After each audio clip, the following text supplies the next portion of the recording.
en nomme aussi plusieurs dans ma lettre. Donc, je vous invite à la consulter là, dès le 15 juillet, donc demain, sur le site web de la Ville. Est-ce que quelqu'un propose ce rapport-là, s'il vous plaît? Étienne Normand, je vais le proposer. Daniel Doré, je l'appuie. Merci beaucoup. 2.1.6, dépôt du procès-verbal du comité consultatif de l'agenda 21, local du mois de février 2020. La rencontre s'est tenue le 17 février 2020. C'est un dépôt. 2.1.7, adoption du règlement numéro 1009-2020 stipulant une tarification portant sur les dépenses des employés municipaux et des élus occasionnées dans le cadre de leurs fonctions. Considérant que Mme Lapointe avait donné l'avis de motion à la séance ordinaire de juin 2020, considérant que le règlement a été mis à la disposition du public dès le début de la séance et sur le site web de la Ville depuis le mois dernier, il est proposé d'adopter le règlement numéro 1009-2020 stipulant une tarification portant sur les dépenses des employés municipaux et des élus occasionnés dans le cadre de leurs fonctions. Donc, 4 éléments principaux. Il y a une indexation des frais de repas, déjeuner, dîner, souper. On a fixé aussi le remboursement du cellulaire à 30 $ par mois au niveau des employés afin d'uniformiser le tout.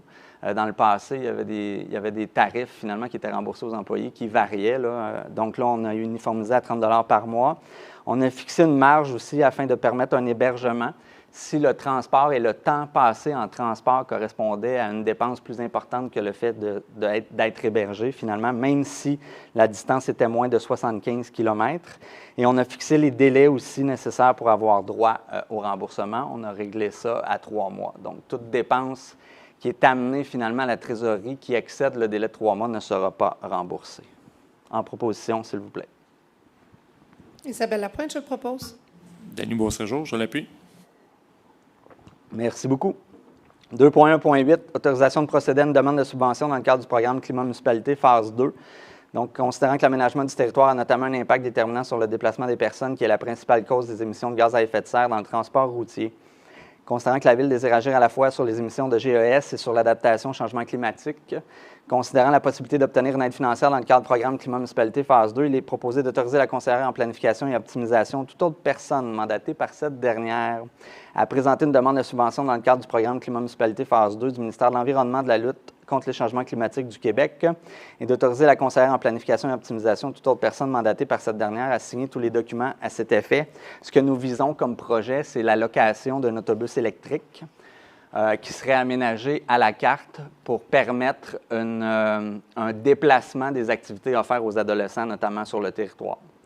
Donc, on travaille depuis plusieurs années avec une maison des jeunes qui est fixe.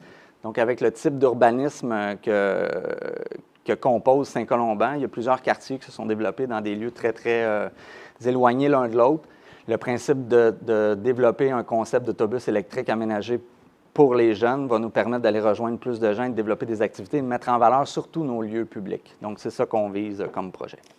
En proposition, s'il vous plaît. Sandra, merci, je le propose. Daniel Doré, je l'appuie. Merci beaucoup.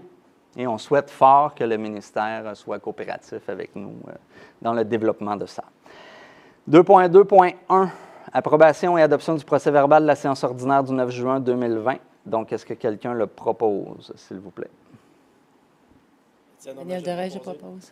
Daniel Doré, je l'appuie. Merci beaucoup. 2.2.2, dépôt d'une mise à jour des intérêts pécuniaires de 2 membres du conseil municipal, donc M. Étienne Urbain, daté du 29 juin et du 13 juillet 2020, et Mme Christiane Wilson, qui a été élue à une élection partielle, donc c'est dans ses délais. Donc, c'est un dépôt normal. M. Urbain, c'est une mise à jour. 2.2.3, dépôt du certificat de la procédure d'enregistrement des personnes habiles à voter relativement au règlement d'emprunt numéro 2019 sur les honoraires professionnels requis pour la réalisation de plein devis et la surveillance relatifs aux travaux de construction d'un garage municipal et autoriser un emprunt d'1 million de dollars nécessaire à cette fin. Donc, M. Laurent Taillefer, est-ce que vous voulez en faire la lecture, s'il vous plaît? Oui, en fait, je vais déposer le certificat de la procédure d'enregistrement. Donc, vous vous souvenez que le ministère avait suspendu les procédures d'enregistrement à cause de la COVID-19.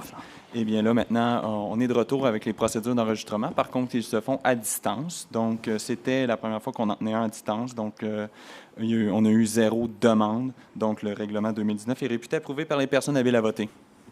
Merci beaucoup. Donc, vous allez répéter l'exercice pour le point 2.2.4, dépôt du certificat de la procédure d'enregistrement des personnes habiles à voter relativement au règlement d'emprunt numéro 2018 décrétant l'acquisition de matériel roulant et autoriser un emprunt de 500 000 nécessaire à cette fin. On parle d'une niveleuse et d'un tracteur. Oui, exactement. Donc, le même processus, à distance encore une fois, et nous avons reçu 0 demande. Donc, le règlement est réputé approuvé par les personnes habiles à voter. Ah, c'était plus concis. Hein? 2.2.5. Avis de motion et dépôt de projet de règlement numéro 1005-2020-01, modifiant le règlement 1005-2020 portant sur la gestion contractuelle, abrogeant et remplaçant le règlement 1005-2019 tel qu'amendé. Ça prend quelqu'un qui donne l'avis de motion et suivant cela, ça va être déposé sur le site Web pour consultation. Je vais énumérer les concepts principaux qui seront abordés dans le changement de règlement. Je vais la donner, M. le maire.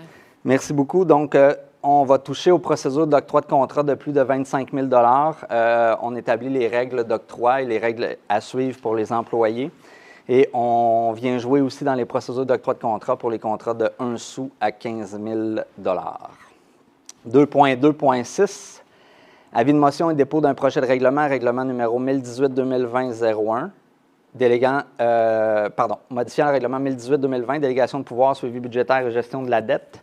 Abrogeant et remplaçant le règlement 1018-2019. Ça prend quelqu'un qui donne l'avis de motion.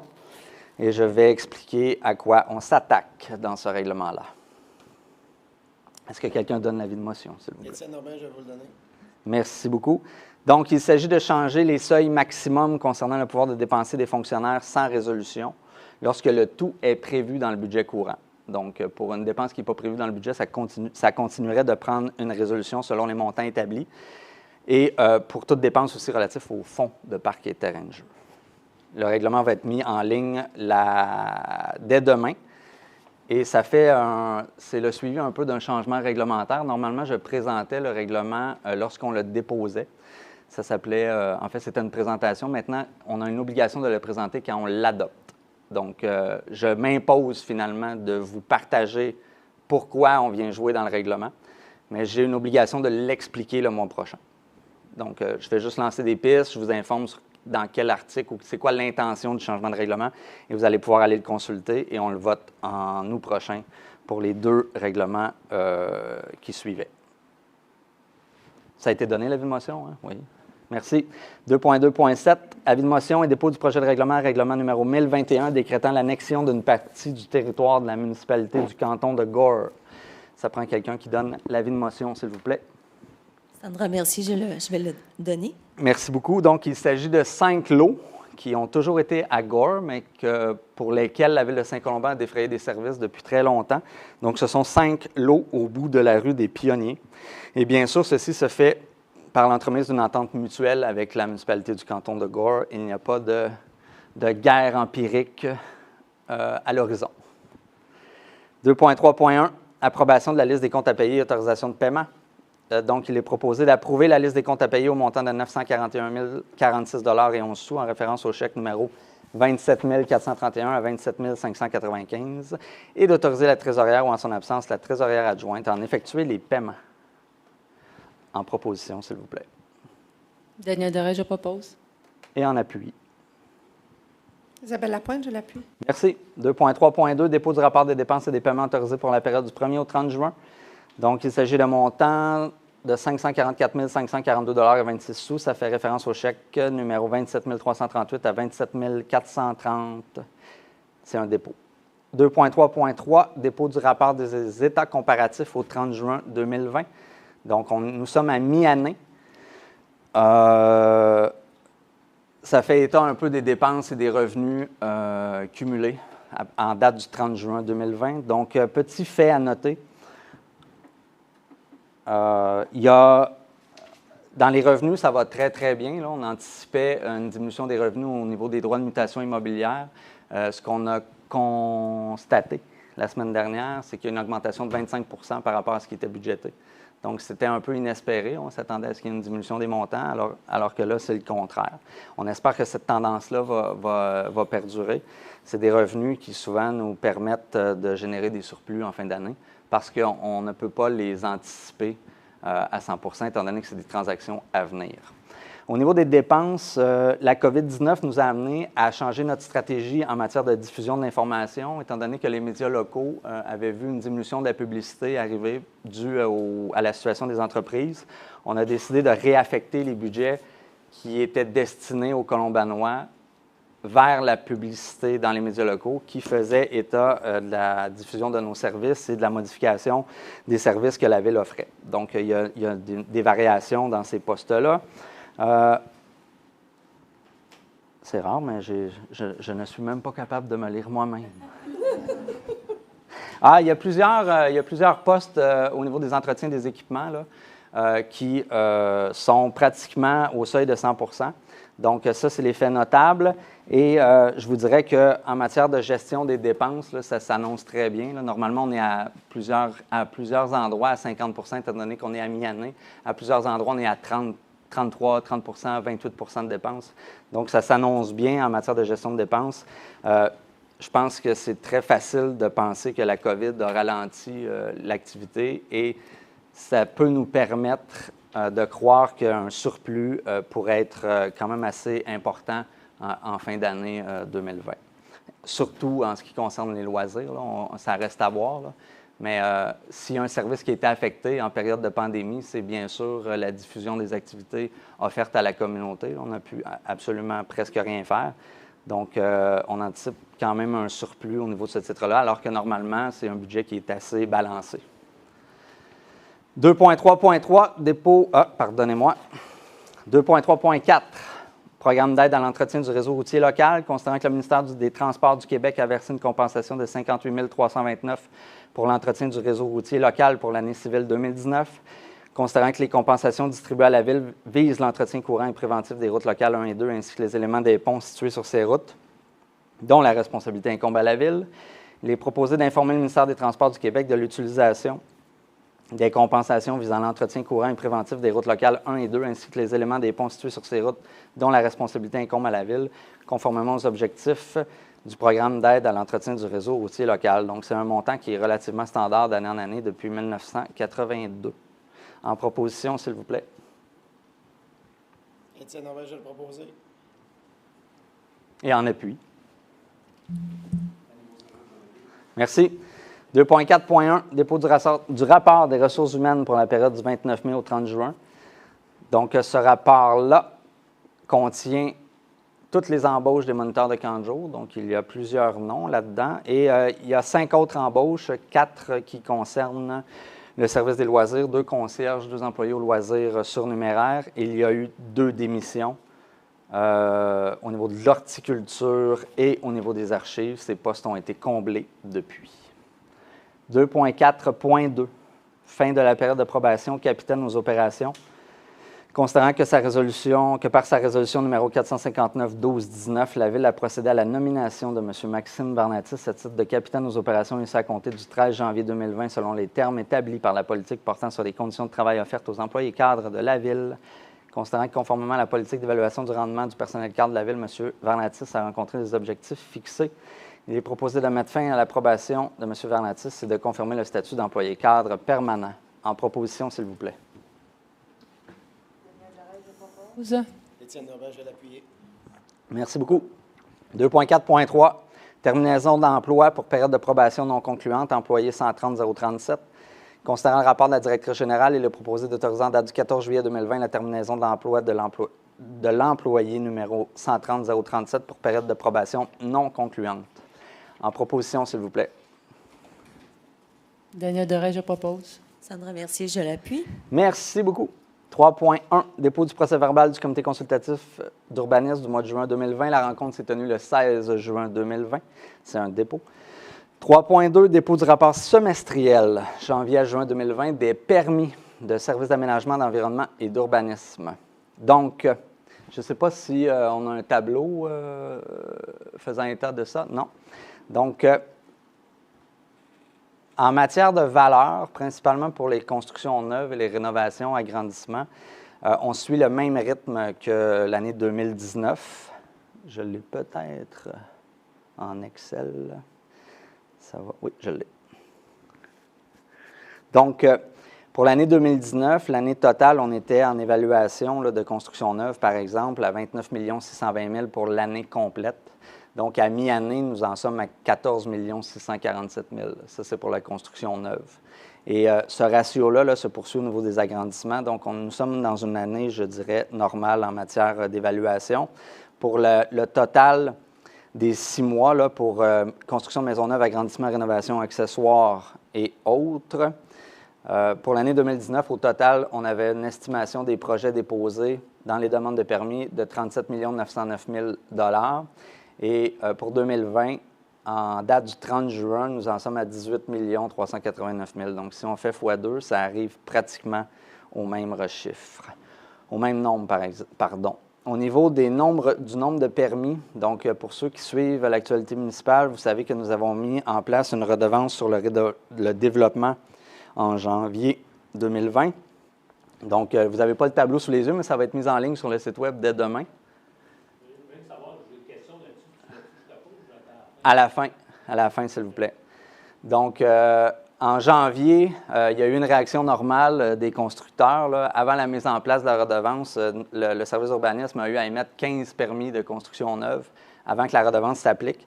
Donc, bien sûr, il y a eu une diminution les mois suivants. Ce qui est intéressant, c'est qu'à partir de mars, là, on peut dire que le rythme a repris la normale si on compare à 2019, si bien que pour 2019, à l'année totale, on avait émis 107 permis de construction neuve.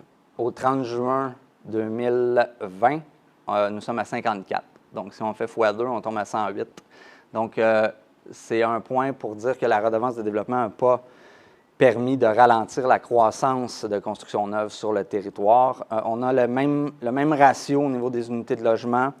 Au niveau des transformations et agrandissements, toutefois, en 6 mois, on a atteint le même nombre de projets déposés que l'année 2019. Donc ça, pour nous, c'est un bon signe parce que les gens investissent dans leur maison. Donc, ils mettent de l'amour, de l'entretien. Ça veut dire que les gens ils sont heureux ou, à tout le moins, ils voient une occasion d'investir chez soi. On voit la même chose au niveau de la réparation, rénovation et des bâtiments et accessoires. Donc, ça va être disponible en ligne demain. 3.3. Dérogation mineure 160 du Châtelet. Est-ce que Mme Dorèche, vous voulez en faire la lecture, s'il vous plaît? Merci. Merci. Le point 3.3, dérogation mineure pour le 160 du Châtelet. Considérant la demande de dérogation mineure relativement à l'immeuble suivant, matricule 5969-35-4321, le cadastre 1 671 836 et l'adresse pour le 160 rue du Châtelet, considérant que la demande de dérogation mineure visait à réduire la marge latérale droite à 2,3 mètres au lieu de 3 mètres afin de permettre l'agrandissement du bâtiment résidentiel, le tout tel qu'il apparaît au plan minute 12-039 préparé par Jean-Pierre Caillat, arpenteur géomètre en date du 2 juin 2020. Considérant la recommandation défavorable du Comité consultatif d'urbanisme du 16 juin 2020 concernant la dérogation mineure 2020-20-168, considérant l'avis public affiché et publié le 26 juin 2020 sur le site de la Ville, annonçant la demande de dérogation mineure de 2020-20-168, considérant la tenue d'une consultation écrite du 26 juin au 13 juillet 2020, considérant qu'aucun commentaire n'a été reçu par la Ville suivant la publication de l'avis à toute personne qui désire transmettre des commentaires à propos de cette demande de dérogation mineure, considérant que la parole est donnée aux personnes présentes à l'Assemblée et via le clavardage sur la page Facebook de la Ville. Il n'y a personne? Monsieur Douville, est-ce que quelqu'un veut poser une question relativement à ce point-là en direct? Non. Okay. Parce que M. Berthollet, vous avez fait votre intervention tout à l'heure, fait que je ne pense pas que vous voulez reprendre la parole. Excellent.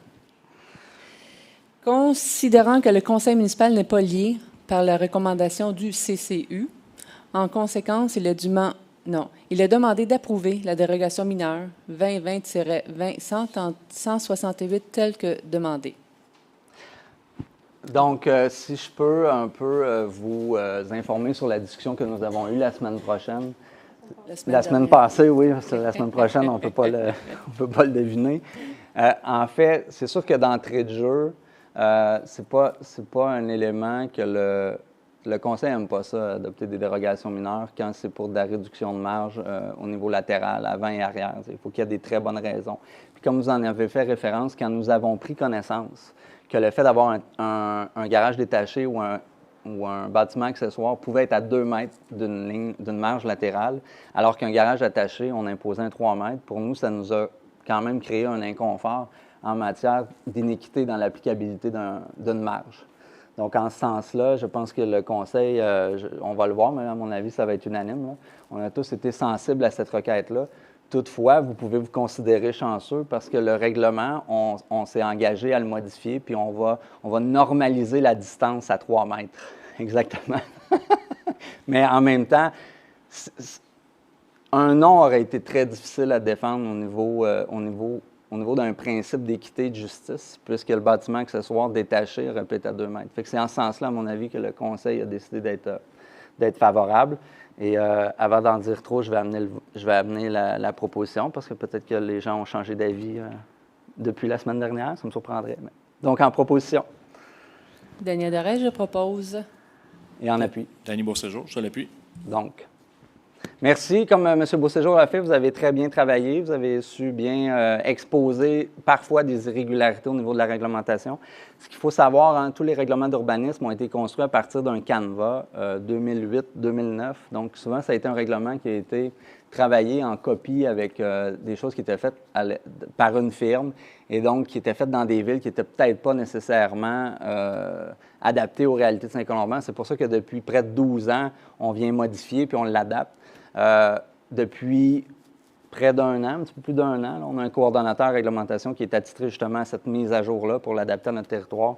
Mais on fait aussi face souvent à des situations, on ne peut tout voir. Donc, quand les citoyens vivent des situations comme celle-là, puis ils constatent des irrégularités ou à tout le moins une absence d'équité dans l'application du règlement, mais le Conseil, c'est grandement notre rôle là, d'adapter ça à la situation que vit notre population. Donc, merci. 3.4, adoption du second projet de règlement numéro 3001-2020-11, modifiant le règlement de zonage 3001 tel qu'amendé afin de modifier la grille H1001 des usages, des normes et des dimensions de terrain. Considérant que l'avis de motion avait été donné par M. Urbain le 9 juin dernier, considérant l'adoption du premier projet de règlement le 9 juin 2020, considérant l'avis public affiché publié le 16 juin 2020 sur le site web de la Ville annonçant la tenue d'une consultation écrite, considérant la tenue de la consultation écrite du 16 juin au 1er juillet 2020, considérant qu'aucun commentaire n'a été reçu par la Ville, considérant que les dispositions de ce règlement sont susceptibles d'approbation référendaire, considérant qu'une copie du règlement a été mise à la disposition du public pour consultation dès le début de la séance et sur le site web de la Ville, il est proposé d'adopter le second projet de règlement 3001-2020-11, modifiant le règlement de zonage 3001 tel qu'amendé, afin de modifier la grille H1001 des usages, des normes et des dimensions de terrain. Donc, ça consistait à changer la marge latérale avant de 10 mètres à 5 mètres. Donc, c'est un autre exemple. C'est un très vieux quartier là, qui a été construit dans les années 50-60, dont la plupart des maisons ont été construites déjà dans une marge qui est à l'intérieur des 10 mètres. À l'époque, on a décidé de faire une applicabilité uniforme du territoire. Donc là, ça causait certains problèmes à des propriétaires actuels. Donc, la décision du Conseil était de réduire de 10 à 5 mètres la marge avant. En proposition, s'il vous plaît. Daniel Doré, je propose. Étienne Aubin, je vais l'appuyer. Merci beaucoup. 3.5, adoption du règlement numéro 1022 visant la citation du site patrimonial Gaffney-Kennedy. Considérant l'avis de motion et le projet de règlement déposé à la séance ordinaire du 12 mai 2020 par Mme la conseillère Isabelle Lapointe. Considérant que copie du règlement a été mise à la disposition du public dès le début de la séance et sur le site web de la Ville. Considérant la recommandation favorable du comité consultatif d'urbanisme agissant à titre de conseil comité local du patrimoine, tenu le 16 juin 2020, il est proposé d'adopter le règlement numéro 1022 visant la citation du site patrimonial Gaffney-Kennedy. Donc, le règlement est disponible en ligne. Ça ne sera pas bien long. Il s'agit, c'est principalement 4 articles, 6 articles si on inclut l'infraction et l'entrée en vigueur. Mais ce que ça dit, c'est les obligations du propriétaire lorsqu'il veut faire des modifications qui concernent l'extérieur du bâtiment. Ça dit aussi que la citation est effective, juste un instant, en matière de valeur historique, valeur identitaire, valeur architecturale et valeur paysagère. L'effet de la citation, donc, c'est une obligation du requérant De soumettre une demande au fonctionnaire désigné, fournir tout renseignement et plan exigé par le fonctionnaire désigné lui permettant d'analyser la demande, aviser le fonctionnaire désigné avant d'apporter toute modification à un plan approuvé ou aux travaux autorisés, effectuer ou faire effectuer les travaux conformément aux conditions émises par le conseil municipal. Bien sûr, ce cas-là, il est simple et facile parce que c'est la Ville qui est propriétaire, donc on va souhaiter grandement que la Ville ne cause pas une infraction à son propre règlement. Donc, ce sera à nous d'y veiller. Intervention assujettie, donc s'il y a une nouvelle construction, s'il y a une modification de l'aménagement et de l'implantation d'un immeuble, le répare ou en modifie de quelque façon l'apparence extérieure, si on procède même à l'intérieur d'un bâtiment à l'excavation du sol, et si on fait un nouveau affichage ou modifie, remplace ou démolit une enseigne ou un panneau réclame. Donc, il y a quelques autres articles. Je vous invite à aller le lire, mais c'est plutôt des articles assez réguliers. En proposition, s'il vous plaît. Isabelle Lapointe, je le propose. Sandra Mercier, je l'appuie. Merci. Donc, ça a été proposé et appuyé par 2 conseillères qui ont eu la chance de la visiter avec le comité culturel hier. 3.6, autorisation de signature, protocole d'entente PA 2020 DEM 01 du développement domiciliaire sur le lot 1 671 018, phase 1. Considérant que le plan de projet de lotissement et de développement a été accepté par le conseil municipal sur la résolution numéro 311-08-18, considérant que le développement domiciliaire précédemment nommé rencontre toutes les exigences en la matière, considérant que la signature d'un protocole d'entente est une condition préalable à la construction d'infrastructures routières, il est proposé d'autoriser le maire ou en son absence le maire suppléant et la directrice générale ou en son absence le greffier ou le directeur du service d'aménagement, environnement et urbanisme à signer le protocole d'entente PA 2020 DEM 01 relatif au développement domiciliaire sur le lot 1 671 018, phase 1. Le protocole d'entente doit être dûment signé par toutes les parties dans un délai maximal de 2 ans de l'adoption de la présente résolution. À l'expiration de ce délai, la présente résolution devient nulle et non avenue. Cette résolution est conditionnelle au dépôt et à la conformité des documents requis. Donc, c'est un projet qui avait été déposé en 2018, bien sûr, avant la mise en application de l'orientation 10, donc qui bénéficiait d'un droit acquis jusqu'à la fin de celle-ci. Donc, ça avait été approuvé par le CCU. Si je me rappelle bien, à l'époque, le CCU avait fait tout un travail pour changer les cadastres de rue là, afin de minimiser l'impact sur les milieux humides. Donc, le travail, a, comme vous le constatez, là, a quand même été fait pour minimiser là, principalement les milieux principaux. Là. On passe où les secteurs sont les moins... où la largeur, finalement, des milieux sont les moins grands. Donc, en ce qui concerne ceci, c'est la phase 1. C'est situé sur la côte Saint-Paul, un peu déphasé avec la rue Steve Zook. Donc, en proposition, s'il vous plaît.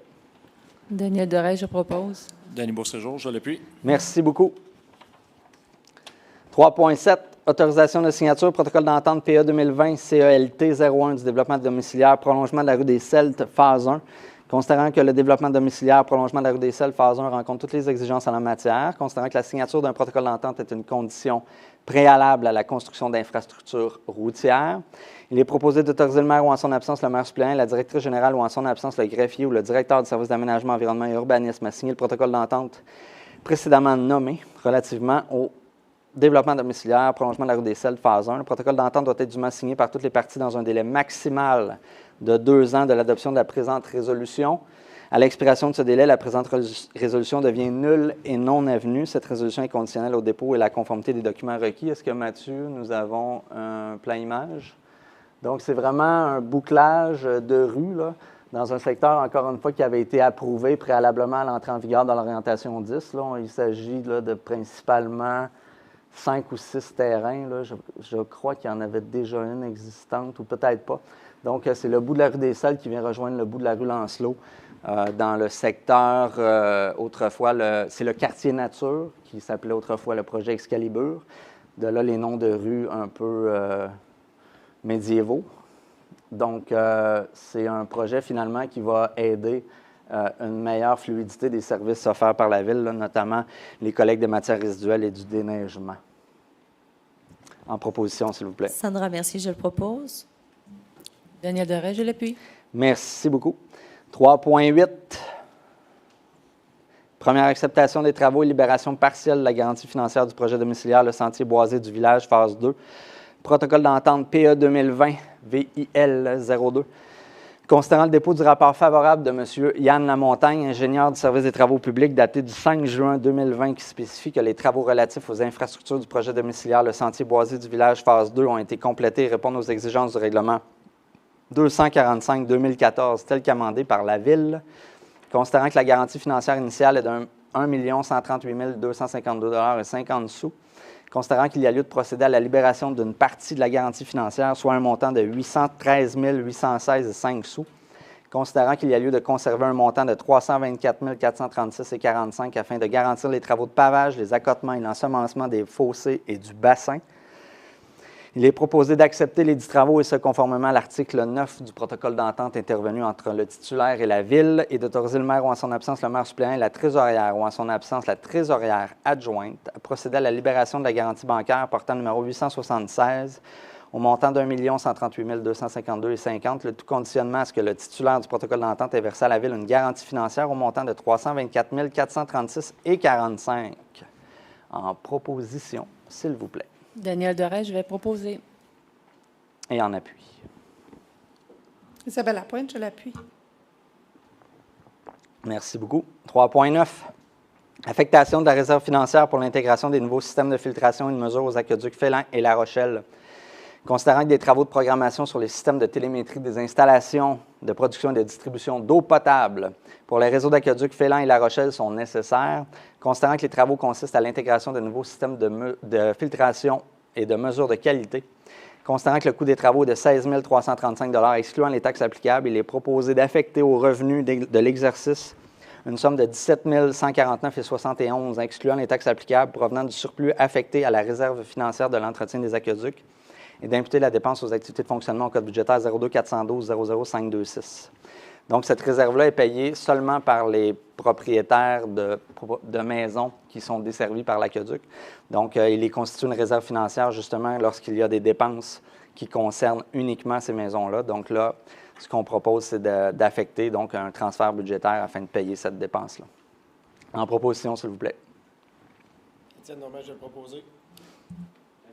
Je l'appuie. Merci beaucoup.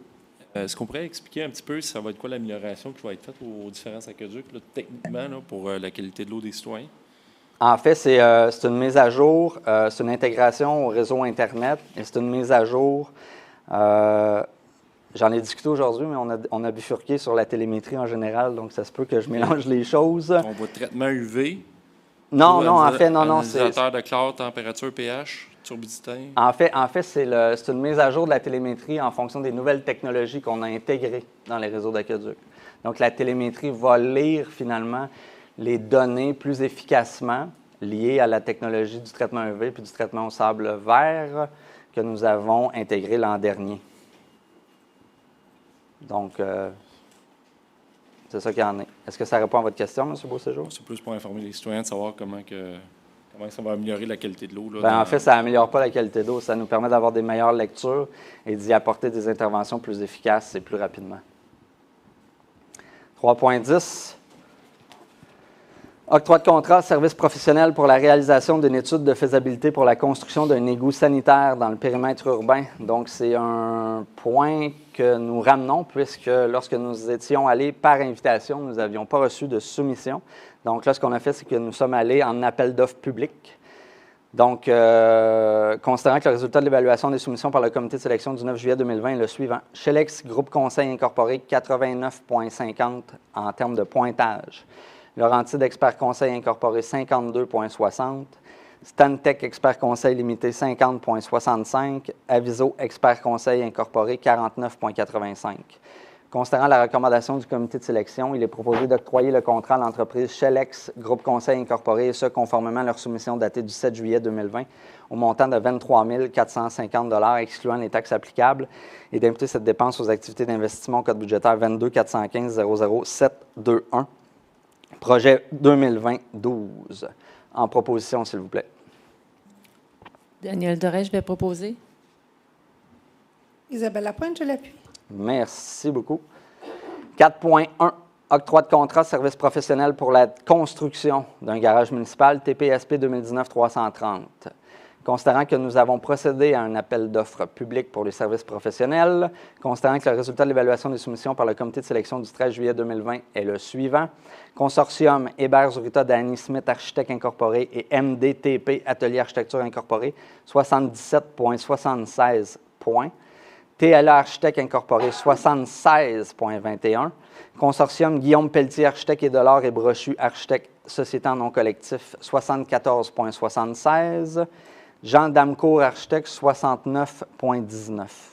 Considérant la recommandation du comité de sélection, il est proposé d'octroyer le contrat du consortium d'entreprises formé par les firmes Hébert-Zurita Danny Smith Architectes Incorporé et MDTP Atelier d'Architecture Incorporé, et ce, conformément à leur soumission datée du 9 juillet 2020, au montant de 487 300 $ excluant les taxes applicables, et d'imputer cette dépense aux activités d'investissement au code budgétaire 22-300-00-720, projet 2018-10. Peut-être un petit rappel. Donc, le projet est la construction d'un garage municipal auquel sera jumelé l'éco-centre, le centre d'entraide et un bâtiment réservé à l'aide alimentaire. Donc, on veut concentrer tout le principe de réemploi sur le même site, qui est le site actuel du garage municipal. Et une des étapes, c'était d'octroyer le contrat au service professionnel pour la réalisation des plans de vie et la surveillance des travaux. En proposition, s'il vous plaît. Daniel Doré, je vais proposer. Étienne Aubin, je vais l'appuyer. Merci beaucoup. 4.2, octroi de contrat, travaux de prolongement de la rue du Boisé-Vermont, TPSP 2020-388, deuxième appel d'offres. Considérant que la Ville a procédé à un appel d'offres public pour les travaux de la rue du Boisé-Vermont, considérant le résultat de l'ouverture des soumissions du 7 juillet 2020, donc nous avons eu 7 joueurs. Construction Monco Incorporé, 747 615,37. Construction TRB Incorporé, 756 681 $. David Riddle Excavation Transport, 770 448,90. Cusson Morin Construction Incorporé, 777 914,34. Pavage Jérômien, 808 595 $. Interchantier, 822 094,34. Duro King Construction, 889 820,60. Considérant la recommandation du directeur du service des travaux publics, il est proposé d'octroyer le contrat à l'entreprise Monco Incorporé, ce conformément à leur soumission datée du 7 juillet 2020, au montant de 747 615,37, excluant les taxes applicables, et d'imputer cette dépense aux activités d'investissement au code budgétaire 22 356 711, projet 2020-05. En proposition, s'il vous plaît. Isabelle Lapointe, je propose. Daniel Doré, je vais l'appuyer. Merci beaucoup. 4.3, autorisation de procéder à l'acquisition d'équipements de déneigement.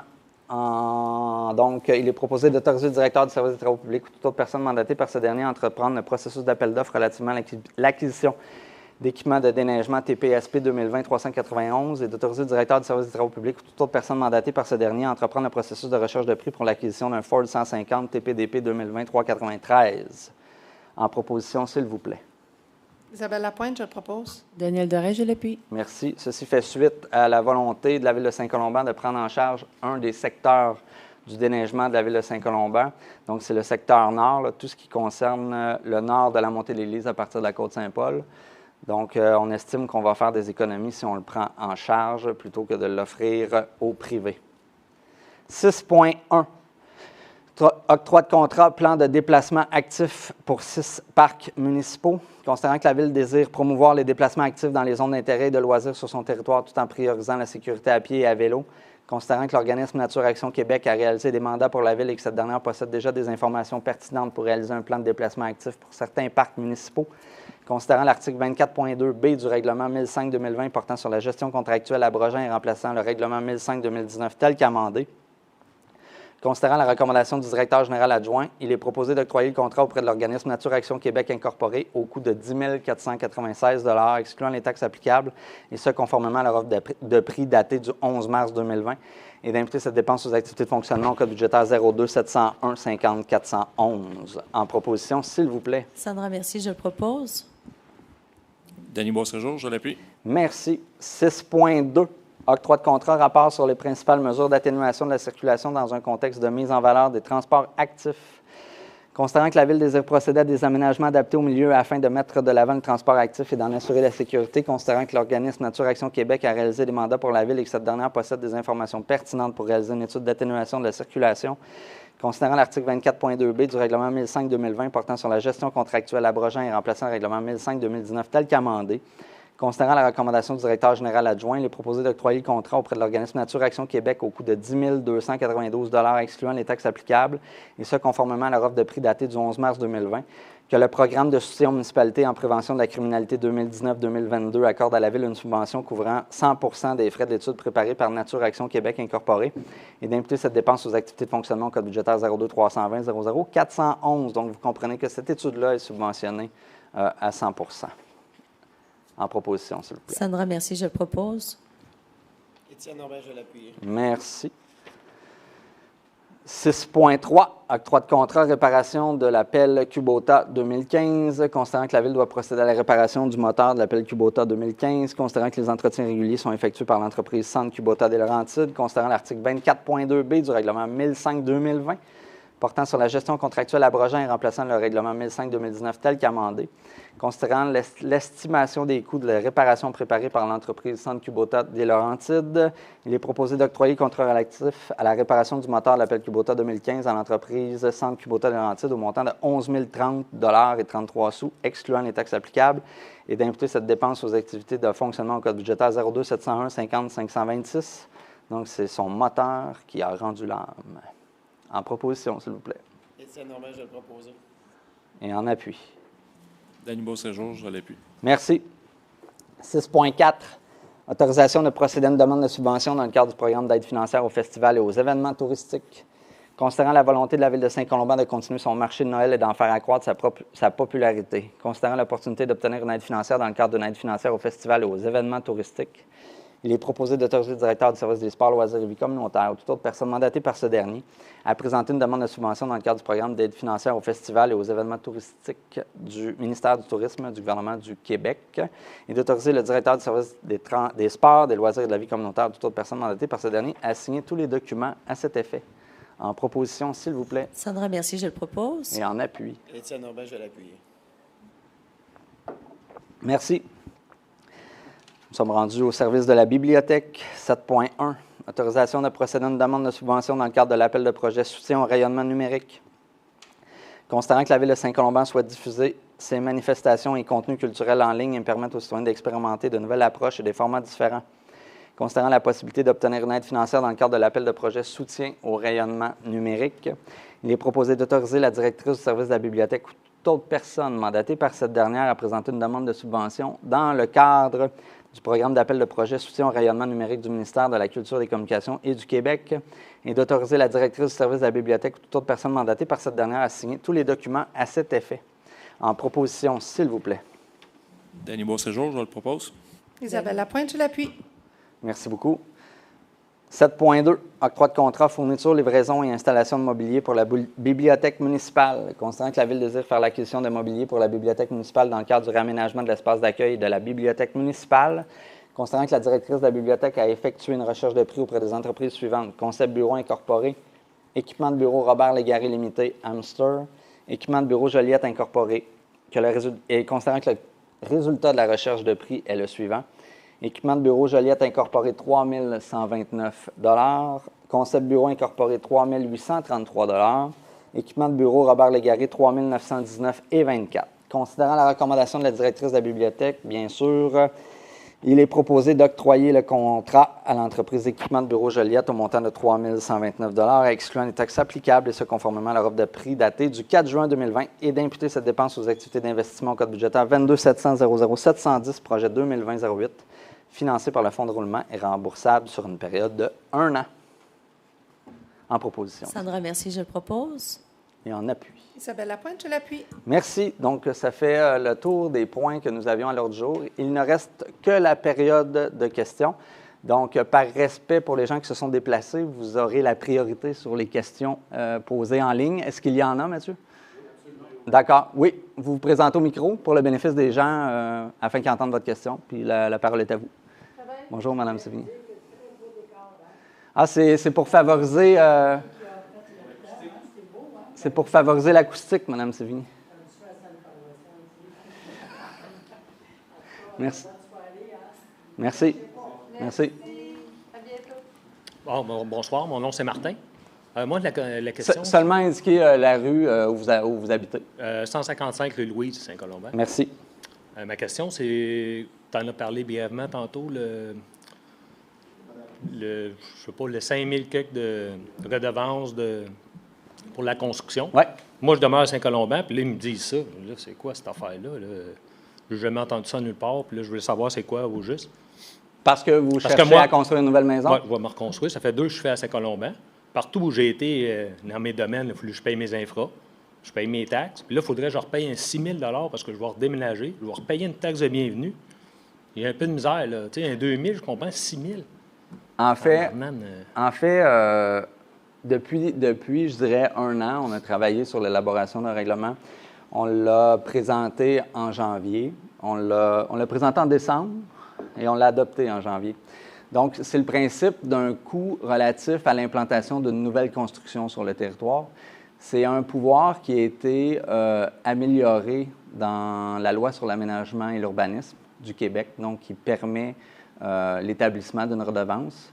Là, je cherche en même temps parce que ça fait 6 mois que j'en ai plus ou moins parlé. Là. Donc, si jamais vous avez d'autres questions et que c'est moins clair. Parce que je n'étais pas au courant. On l'a diffusé quand même dans les médias. Okay. On en a parlé dans long et en large. On a fait une consultation publique aussi qui était web diffusée, donc pour expliquer les fondements et les motivations de ça. Comme vous, ça fait longtemps que vous habitez Saint-Colomban, même si ça fait 20 ans. Là, donc, vous avez vu un peu Saint-Colomban prendre l'ampleur. Oui, je comprends, mais ça aussi, tu sais, j'étais à Saint-Colomban. J'ai un puits, j'ai un champ d'épuration. Ouais. J'ai aucun service là, de ce point-là. Bien, en fait, ça s'applique à l'établissement d'une nouvelle construction. Puis comme vous êtes ici depuis 20 ans, vous avez pu remarquer que le nombre de personnes a augmenté, le nombre de voitures sur les routes a augmenté. Puis c'est un moyen qui nous est rendu permis au niveau de, comme j'en ai fait référence tantôt, la loi de l'aménagement et l'urbanisme, pour générer finalement un fonds qui va nous permettre d'agir plus rapidement avec de l'argent qui n'est pas une dette, pour moderniser principalement nos infrastructures routières. Donc, dans le règlement, on n'est pas sorti du bois, là. Pardon? On n'est pas sorti du bois. Mais non, on le sait. On pogne des étiquettes quand on tourne dans un bar, on pogne tout le temps quelque chose. On est conscient qu'on a un problème au niveau de en fait, les routes principales, c'est les routes qui ont été créées lors quasiment de la colonisation là, de la ville de Saint-Colomban. Je vous réfère à quasiment 1834. La montée Saint-Nicolas, montée de l'Église, Côte-Saint-Patrick, Côte-Saint-Paul. C'est toutes des rues, finalement, c'est des rues des colons là, qui sont arrivés ici, là, les premiers Irlandais, ça les amenait à Saint-Jérôme. Puis les cadastres, on a un problème, c'est des cadastres qui sont très, très, très petits. Donc, même si on veut élargir le chemin, c'est des coûts quand même qui sont importants parce qu'il faut aller exproprier éventuellement des propriétés. Donc, une expropriation signifie coût supplémentaire. Donc, on anticipe que ces prochains travaux-là vont quand même coûter des sommes importantes.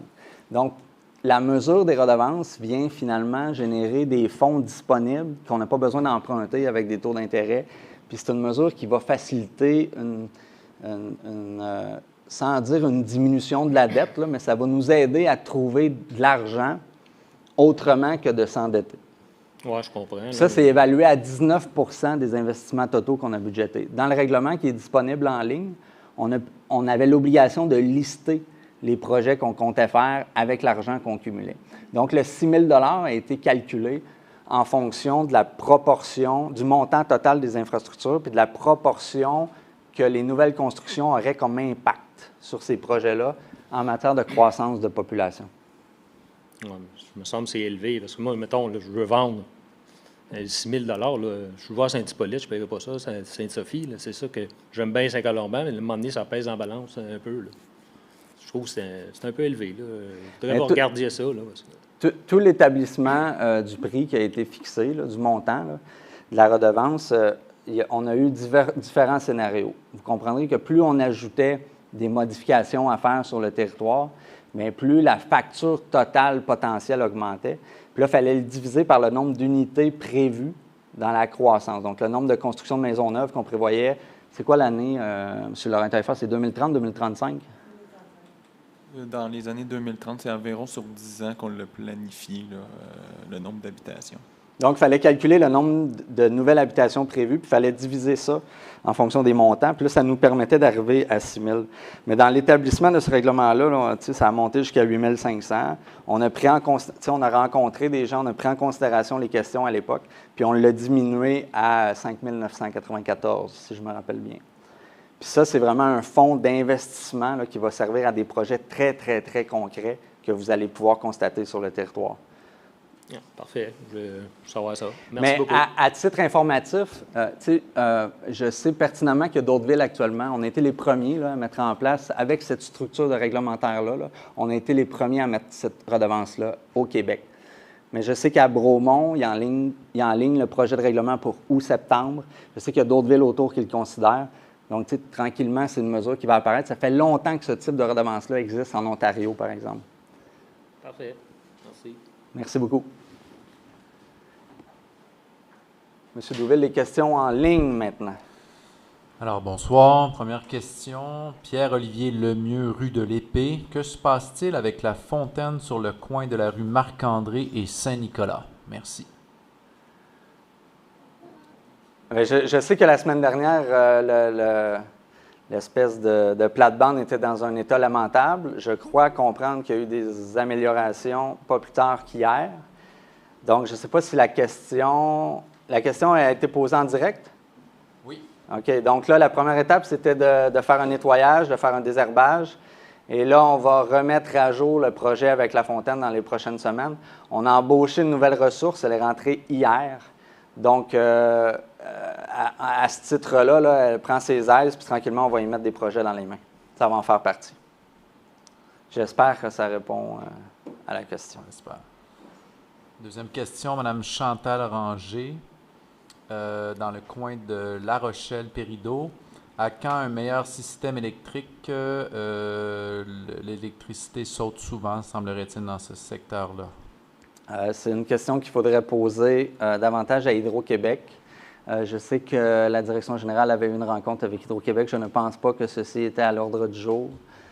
Dans les dernières interventions qu'ils ont faites sur le territoire, je sais qu'ils ont lié le poste de Bellefeuille avec un autre poste, justement pour alimenter de manière plus efficace la Côte-Saint-Paul. Je n'ai aucune idée s'ils ont les mêmes ambitions pour le quartier La Rochelle. C'est quelque chose qui est noté et j'espère pouvoir vous revenir avec une réponse le mois prochain, mais je n'envisage pas nécessairement de réponse positive à cet égard. Merci. Maintenant, Marilyn Chaumont, rue de l'Épée.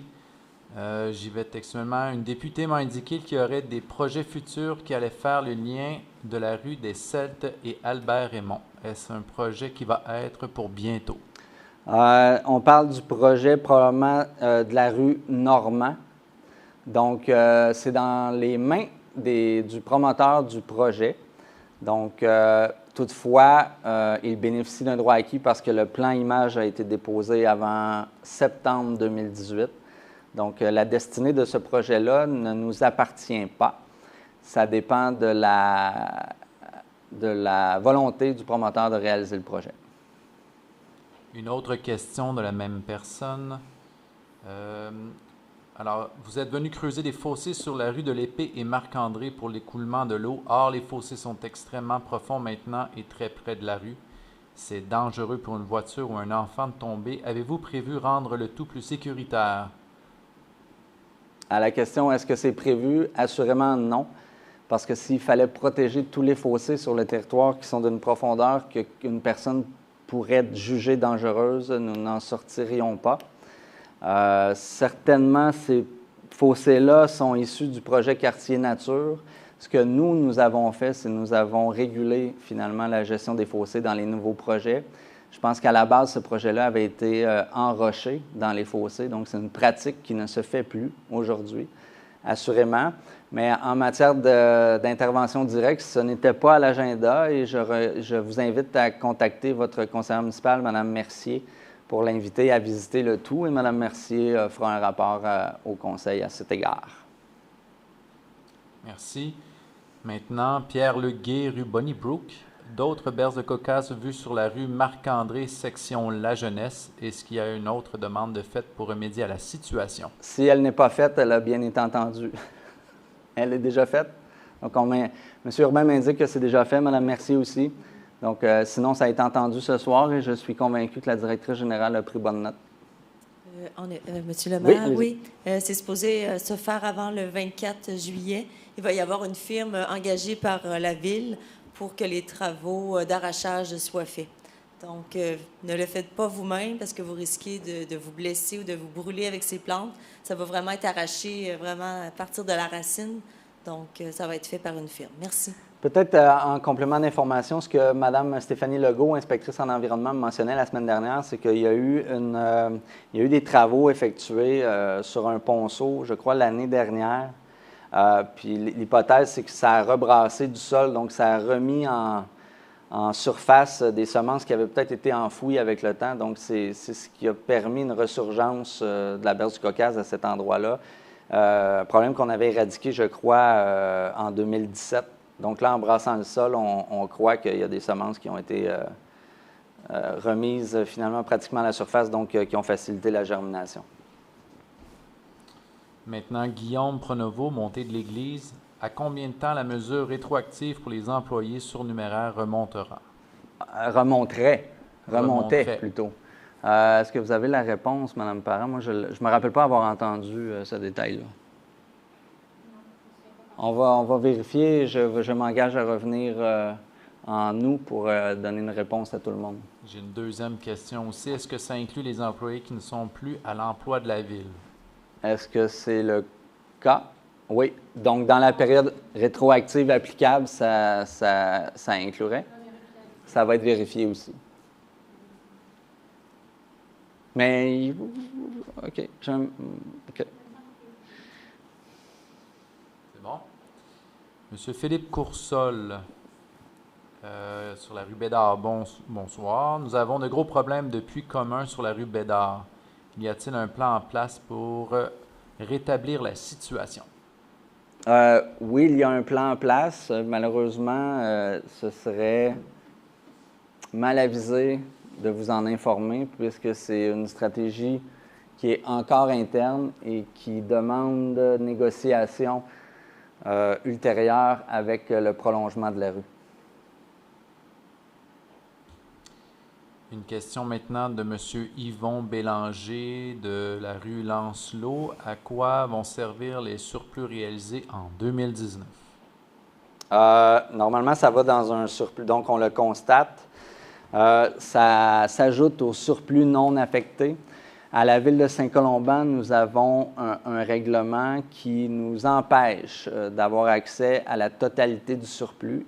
Nous n'avons accès qu'à 10 non, nous devons protéger 10 du budget. Donc, si nous avons un budget, par exemple, à 19 millions, nous ne pouvons pas, nous devons préserver 1,9 million dans le surplus. Donc, dans les états financiers de l'année 2019, si je me rappelle bien, le surplus non affecté en début d'année était de 2 700 000 $.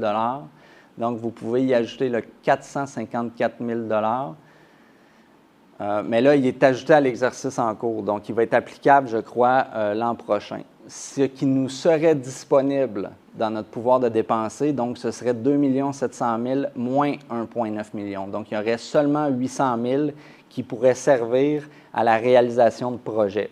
On a une obligation de protéger le surplus à la Ville de Saint-Colomban. C'est un règlement qui avait été voté en 2011, je crois. Question de Mélissa Morissette sur la rue La Jeunesse. Pourquoi est-ce que les dos d'âne sont si rares? La rue La Jeunesse est une des rues autoroutes de la ville. À quand les rues sérieusement sécuritaires pour les enfants? Les rues de 30 km/h du moins.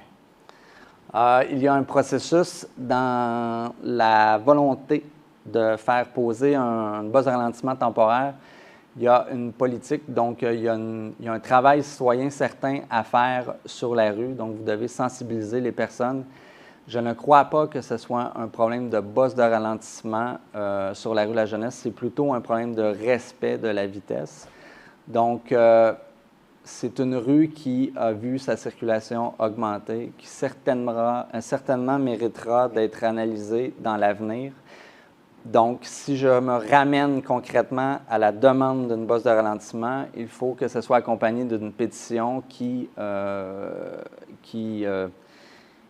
comporte là, 50% plus 1 des secteurs concernés. Et si je me rappelle bien, il y a une espèce de rayon, donc à la fois au nord et au sud, là, qu'il faut atteindre pour permettre l'établissement d'une bosse de ralentissement temporaire.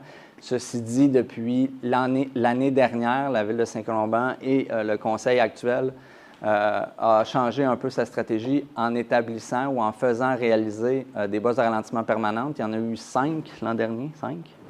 Et cette année, on en a eu 24. Donc, si jamais il y a le formulaire maintenant qui est en ligne sur le site Web, là, sur la politique d'établissement de bosses de ralentissement permanentes. Donc, vous pouvez le consulter en ligne, il y a des critères établis. Et si jamais ça correspond, je vous invite à contacter le service des travaux publics. Ils vont ajouter cette demande-là. Bien sûr, pour l'année en cours, le budget est dépensé. Ça a été réalisé il y a 2 semaines. Donc, notre budget affecté, on avait réservé une somme de 100 000 $ pour effectuer 24 bosses de ralentissement permanentes.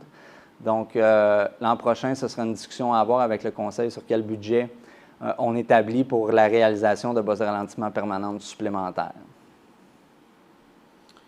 J'ai maintenant les remerciements à faire de M. Jonathan Gaudet, rue de l'Épée. Alors, merci d'avoir effectué les travaux dans le fossé de la rue de l'Épée. Marc-André, en espérant que ça règle son problème d'inondation à suivre. Donc, les remerciements sont dirigés vers Mme Mercier, qui a pris en charge ce dossier dès, à mon avis, la fin de la séance précédente, donc en avisant le service. Donc, félicitations, Mme Mercier, pour faire le suivi pour vos citoyens. De la même personne, une question maintenant. Avez-vous prévu une signalisation à l'intersection Rivière-du-Nord, montée de l'église, puisque c'est dangereux, surtout depuis la réparation du pont, et ça va être encore pire lorsque le deuxième pont va être en réparation? Le deuxième pont est déjà fermé et en réparation. Donc, il reste, à mon avis, quelques jours, sinon à la limite 2-3 semaines au pont Mackenzie. Donc, c'est une route qui appartient au ministère des Transports du Québec. Donc, à ce jour, il n'y a pas de signalisation prévue pour quoi que ce soit. On anticipait peut-être, à tout le moins, la population anticipait un problème plus grand que ce qui est réellement. On peut peut-être remercier le fait que les gens sont en vacances et que la circulation n'est pas optimale. Bien sûr, en septembre, le pont Mackenzie sera terminé, le pont Canada sera toujours en réparation. Ce que vous devez savoir toutefois, c'est que dans la planification des travaux du ministère des Transports du Québec, on pourrait dire la modernisation ou le changement d'intersection montée de l'église Rivière-du-Nord est prévu pour 2021 avec l'implantation d'un feu de circulation. Donc, c'est impératif que les travaux concernant les ponts soient effectués en 2020 parce qu'il va y avoir des travaux majeurs à l'intersection Rivière-du-Nord, montée de l'église, et on n'a pas le luxe de se priver d'un des 2 ponts pour générer des routes alternatives lorsque Montée de l'Église et Rivière-du-Nord sera finalement en circulation alternée. C'est un projet qui avait été initié en 2008. Donc, on souhaite ardemment, et tous les indices concordent, là, le MTQ prévoit les travaux 2021. Merci. Maintenant, Jonathan Collin, rue de la Rochelière. Concernant les vidanges pour les gros rebus, ce serait très intéressant qu'on puisse mettre 2 poubelles au chemin. En ce moment, ils en prennent seulement une. Les gros rebus et 2 poubelles au chemin, ce n'est pas la même chose. Il faut distinguer les gros rebus. Ce sont des rebus qui n'entrent pas dans une poubelle normale. La Ville de Saint-Colomban a été très, très en retard dans l'application ou le suivi des nouvelles orientations gouvernementales dans la gestion des matières résiduelles. Certainement, on a fait un grand pas en 2018 avec le nouveau contrat d'octroi. De permettre une deuxième poubelle, c'est un peu aller en contresens envers la volonté du Québec de générer moins de déchets. Il faut trouver de meilleurs moyens. Il faut générer plus de recyclage, il faut plus composter. Puis dans la perspective où vous avez plus de déchets pour des interventions ou des changements majeurs, je vous invite aussi à à prendre connaissance de ce que l'éco-centre peut faire pour améliorer votre service. Parce qu'il y a peut-être des choses que vous mettez dans vos ordures qui auraient un meilleur usage à l'éco-centre et qui nous permettraient de les rediriger ailleurs qu'à l'enfouissement. Ce guide-là est disponible sur le site Web, donc dans la section « Services aux citoyens », collecte de matières résiduelles. Vous pouvez me corriger, M. Douville, vous qui êtes... C'est bien ça. C'est bien ça, merci. Alors, question maintenant de Jasmine Léger, chemin de la Rivière-du-Nord. Est-ce qu'on peut avoir un petit update sur le projet de piste cyclable? Ma mémoire fait défaut. Merci. Madame Parent, est-ce que vous voulez faire état un peu des discussions que vous avez eues avec Hydro-Québec la semaine dernière? Du peu que vous puissiez en dire, si c'est le cas. Oui, en fait, on a rencontré les gens d'Hydro-Québec la semaine dernière, moi et le directeur général adjoint. On voulait, dans le fond, pouvoir voir avec eux quelles étaient les opportunités pour la Ville pour pouvoir profiter des emprises de servitude qu'Hydro-Québec détient déjà avec plusieurs propriétaires. Et dans le fond, nos possibilités qu'on va avoir pour utiliser ces emprises-là vont faire en sorte de déterminer un peu où vont passer les pistes cyclables parce qu'on va essayer de maximiser là, toutes les démarches qu'on peut prendre. Il y a aussi des actions qui vont être à prendre là, pour faire des contournements de milieux humides et tout ça dans le secteur. Donc, présentement, on est en pour discussion avec Hydro-Québec pour qu'ils, dans le fond, eux, puissent autoriser notre activité. Et ensuite, comme Hydro-Québec sont en servitude à ces endroits-là, il va falloir tout de même là, avoir des ententes avec les propriétaires de part et d'autre là, pour pouvoir nous permettre le passage. Donc, nous étions vraiment à l'étape de clarifier quelle responsabilité incombait à Hydro-Québec quant à leur servitude. Le message qu'ils nous ont envoyé, c'est qu'il faut obtenir leur autorisation pour utiliser leur servitude, mais il faut aussi obtenir l'autorisation des propriétaires pour aménager une piste cyclable. Donc, c'est une information de quoi jeudi passé, mercredi passé? Jeudi, Maître Parent, la rencontre qu'il y a eu. Je pense, c'est mercredi ou jeudi.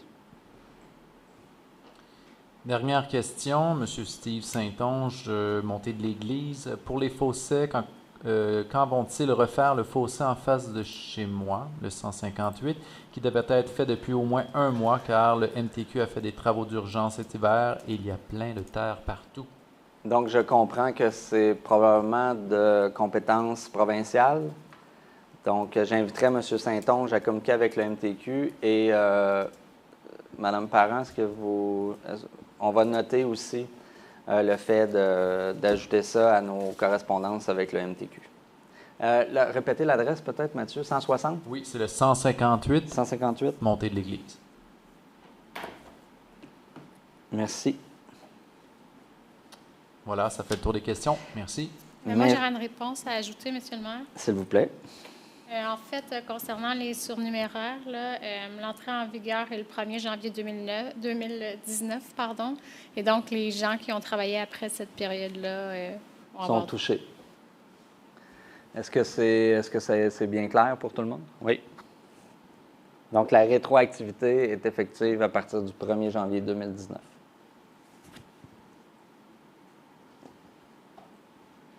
Donc, ça fait le tour des questions. Merci beaucoup pour le rôle de porte-parole, M. Douville. Je vous souhaite ainsi une belle soirée, un bon début de vacances pour ceux que ça concerne. Je vous souhaite des activités québécoises, sinon ontariennes, puisque nos options sont limitées. Et on se revoit au deuxième mardi de août, 19h. Merci, chers collègues, et à bientôt. Ça prend quelqu'un qui clôt, toutefois, la séance. Je propose la fermeture de la séance. Merci beaucoup. Ça sera appuyé de manière unanime.